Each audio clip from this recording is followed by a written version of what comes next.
Narito naman ang iba pang balita sa Luzon, hatid ni Michael Season. Inaresto ang isang lalaking kabilang sa most wanted list sa Alaminos City, Pangasinan. Ayon sa pulisya, nakatanggap sila ng impormasyon kung saan nagtatago ang suspect. Noong 2013, kinasuhan siya ng 5 counts of rape dahil sa pangahalay umano sa sarili niyang anak. Una na niya itong itinanggi. Giit niya, idinidiin lang siya ng kanyang mga kaanak.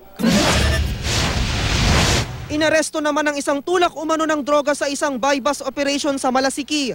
Kabilang siya sa most wanted list ng Pangasinan Police Provincial Office. Nakuha sa kanyang 4 na pakete ng hinihinalang shabu. Ayon sa pulisya, nakatanggap sila ng impormasyon kaugnay ng operasyon ng sospek ng iligal na droga sa lugar. Tumangging magbigay ng pahayag ang sospek. Sa lungsod ng Urdaneta, inaresto ang isang lalaki sa isang operasyon ng pulisya. Nakuha sa kanyang 3 baril at 1 granada. Ayon sa pulisya, naharap sa patong-patong na kaso ang sospek, kabilang na ang kasong robbery sa bayan ng Sison. Tumangging magbigay ng pahayag ang sospek. Nasugatan naman ang isang lalaki sa Dagupan City matapos pukpukin ang kanyang kaanak. Nagtamo ng sugat sa ulo ang biktima. Ayon sa pulisya, nag-away ang biktima at ang sospek dahil sa pasahero.